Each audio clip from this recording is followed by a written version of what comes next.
गोवर्धन पूजा है और गौ माता की पूजा हम सदियों से युगों युगों से करते आए हैं। और ये हमारी गौ माता, इसमें छोटी गैया मैया भी है हमारी और जो है बड़ी गैया मैया भी है, ये पुंगनूर मैया भी है। हाँ, ये काफी उत्साही है। हाँ जी मैया जी, लो। और ये बड़ी वाली गैया मैया है, ये सोच रही है हमारे पास तक क्यों नहीं आए, आपके पास भी आ रहे हैं। ये गौ माता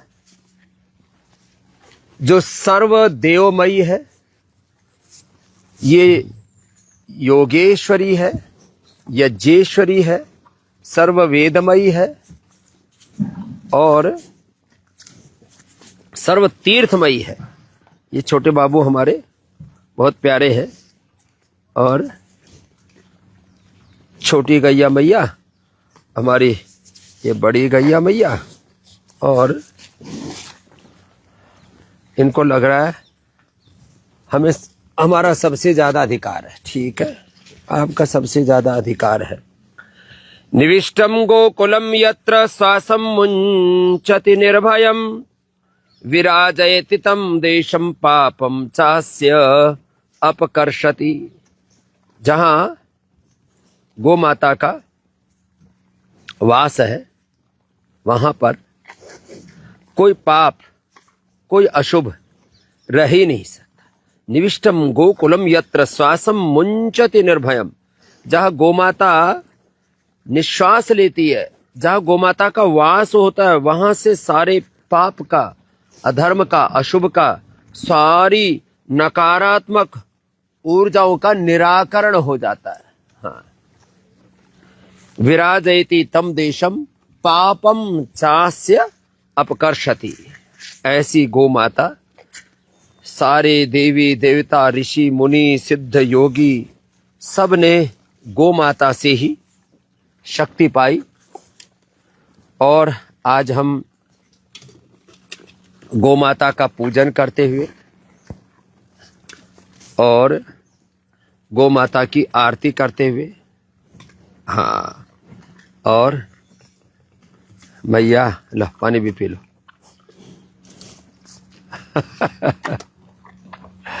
तो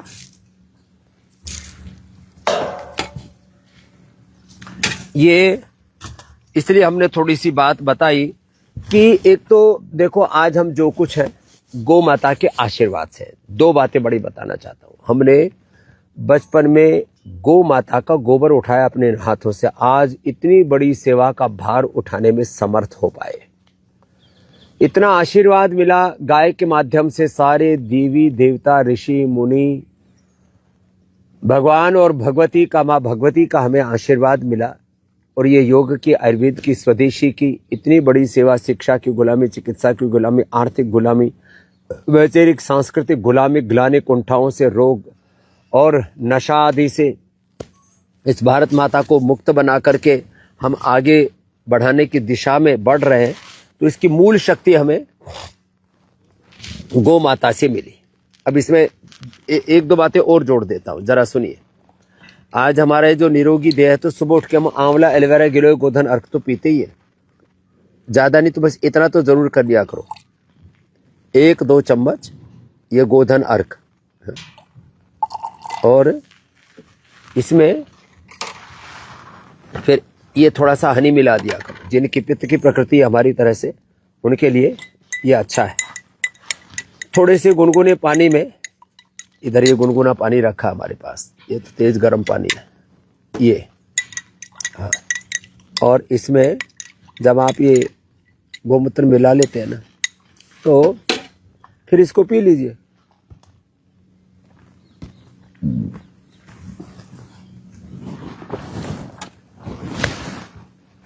ऐसे गोमूत्र पीते हैं तो पिया नहीं जाता, थोड़ा लोगों को गंध सा आता है, जो भी है। तो गोमूत्र को ऐसे सुबह सुबह पी लीजिए। सारे टॉक्सिन, सारे ऑक्सीजन, सारी नेगेटिव एनर्जी, सारे जितने भी त्रिदोष है, वात पित्त कफ त्रिदोष, त्रिदोषात्मक और त्रिगुणात्मक है जो प्रकृति है, प्रकाश क्रिया स्थिति शीलम भूति इंद्रियात्मकम भोगा भोगार्थम दृश्यम। आप तीन दोषों पर, तीन गुणों पर विजय पाकर के त्रिगुणातीत भावातीत हो पाएंगे। एक काम और करें, 1 चम्मच गाय का घी मैं रोज पीता हूं।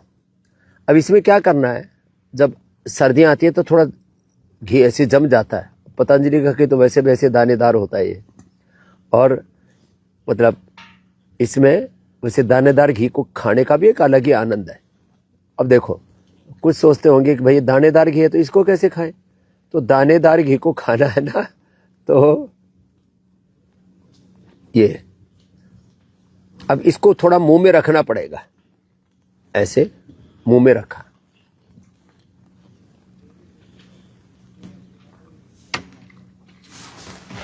तो मैं मुंह में के बोल रहा हूं, मुंह में ऐसे रखेंगे,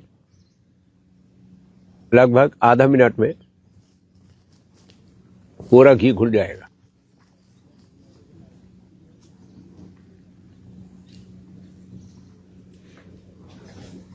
ये इतना टेस्टी लगता है खाने में, और मन को इतनी शांति मिलती है। 1 चम्मच गाय का घी जो पी लेगा, 100 साल तक बाल अच्छे रहेंगे, चेहरा चमकता रहेगा, आंखों की रोशनी अच्छी रहेगी, हार्ट अच्छा रहेगा, मसल्स अच्छे रहेंगे, पूरे शरीर पर ओज तेज बरकरार रहेगा। तो इसका लाभ अप्रतिम है। आप ये लॉन्गेविटी के लिए, इम्यूनिटी के लिए, एंटी एजिंग के लिए इससे बेहतर कुछ भी नहीं हो सकता। 1 चम्मच गाय का घी लेकर के ऊपर से ये 1 चुटकी सेंधा नमक,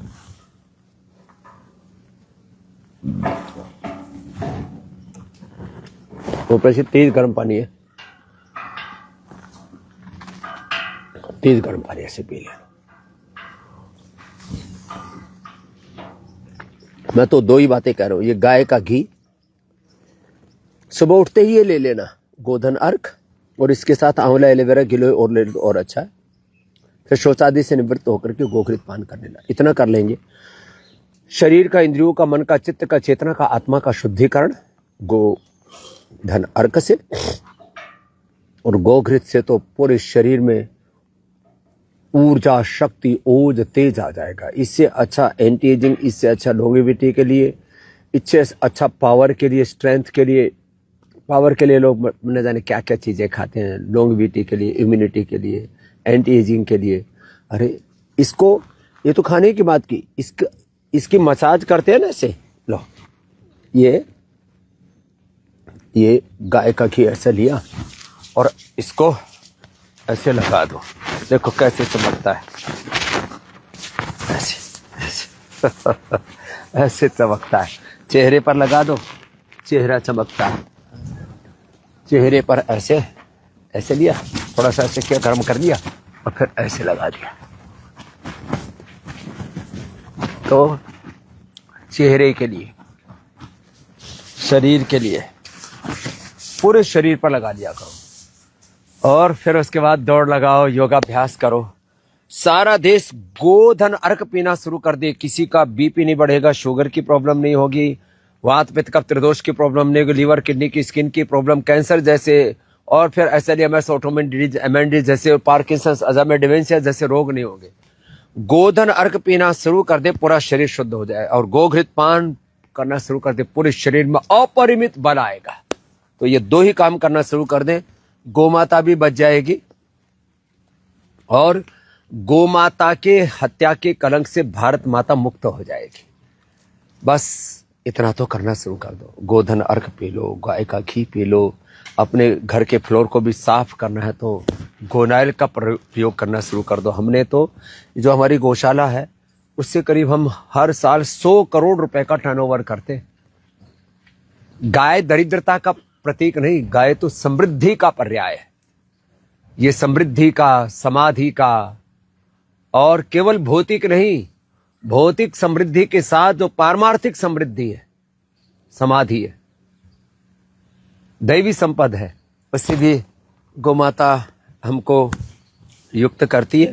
तो ऐसी इस सर्व देवतामयी, सर्व वेदमयी, सर्व तीर्थमयी, जगत जननी पूज्या गोमाता जो यज्ञेश्वरी है, योगेश्वरी है, वेदेश्वरी है और सारी संपदाओं और सारे सुख समृद्धि शांति का आधार है, अन्नपूर्णा है, इस गौ माता की पूजन के साथ आज का हमने ये अनुष्ठान संपन्न किया। और हमारी ये गौ माता का जहाँ जहाँ पैर पड़ेगा वो धरती तीर्थ हो जाती है, इसलिए गौशाला गो तीर्थ है। आप भी हर दिन कम से कम 10 रुपए से लेकर के 100 रुपए तक निकालिए और जो आपकी नज़दीक की फिर जो गौशाला है वहाँ पर जाकर के आप दान पुण्य भी कीजिए। हमारी गौशालाओं में गौ माताओं की सेवा अच्छी होनी चाहिए और सारे देशवासियों को मिल करके गौ माता को बचाने के लिए सब प्रकार से पुरुषार्थ की पराकाष्ठा करनी चाहिए। इसमें जीवन का परम पुरुषार्थ भी है और परमार्थ भी है।